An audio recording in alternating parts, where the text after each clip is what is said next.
اس کے ساتھ ایک بڑی دلچسپ مناسبت یہ ہے کہ خواجہ صاحب کی زندگی کی جو شروعات ہو رہی ہے، آپ جانتے ہیں کہ فتنہ تاتار کا زمانہ ہے۔ سارے تاتاری عالم اسلام پہ ٹوٹ رہے ہیں اور ایسا لگ رہا تھا کہ اب مسلمانوں کا اور اسلام کا قلعہ کما ہو جائے گا، ان کا نام و نشان مٹ جائے گا۔ یہ تاتاریوں کا فتنے کا زمانہ تھا، جو پورا تاتار، یہ وحشی قوم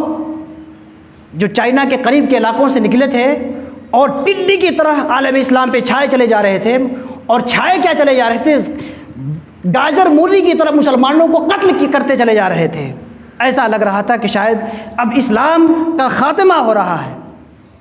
ایسے دور میں خواجہ صاحب نمودار ہوتے ہیں، اور ایسے دور میں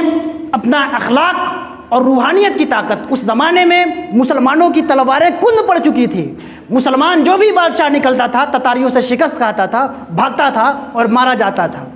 جب مسلمانوں کی طاقت ختم ہو چکی، اس وقت خواجہ صاحب جیسے لوگوں اور خواجہ صاحب اور ان کے جانشینوں اور ان جیسے لوگوں کی روحانیت اور اخلاق کام آئی، اور دیکھتے دیکھتے پھر سے اسلام کا ایک نیا دور شروع ہوتا ہے عالم اسلام میں۔ آپ یاد رکھیں، خواجہ صاحب کی زندگی کے ابتدائی نقوش اور آج کے حالات سے آپ سامنا کریں گے، دونوں کا تقابل کریں گے، تو آپ کو اندازہ ہوگا کہ حالات جتنے برے ہو جائیں آپ کو مایوس ہونے کی بالکل ضرورت نہیں ہے۔ اپنے اخلاق کو بدلنے کی ضرورت ہے، اپنے کردار کو بدلنے کی ضرورت ہے، اور ان صوفیہ صافیہ کے نقش قدم کو چوم لینے کی ضرورت ہے، ان کے طریق کو اپنا لینے کی ضرورت ہے، اخلاقی اور علمی اعتبار سے اپنے آپ کو مستحکم اور مضبوط کر لینے کی ضرورت ہے۔ اگر آپ یہ کر لیتے ہیں تو چاہے جتنا بڑا تاتار آ جائے، وہ سارے تاتار وقت کے گزرنے کے ساتھ گزر جائیں گے، اور پھر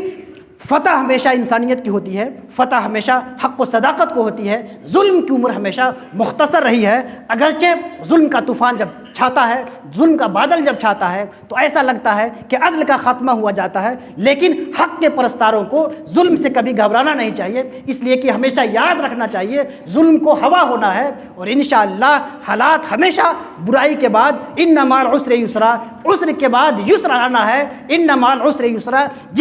جو مذہب اس بات پہ یقین رکھتا ہے، جو قرآن اس بات کی تعلیم دیتا ہے کہ عسر کے ساتھ یسر آنا ہے، اس سے سمجھ میں آتا ہے کہ ہمیں گھبرانے کی ضرورت نہیں ہے۔ خواجہ صاحب اور اس قسم کے نفوس قدسیہ کی زندگی ہمیں عملی طور پہ بتاتی ہے کہ عسر کے بعد یسر آتا ہے، اور مشکل حالات کے بعد اچھے حالات پیدا ہوتے ہیں۔ مشکل حالات سے کبھی گھبرانا نہیں چاہیے، ہاں مشکل حالات سے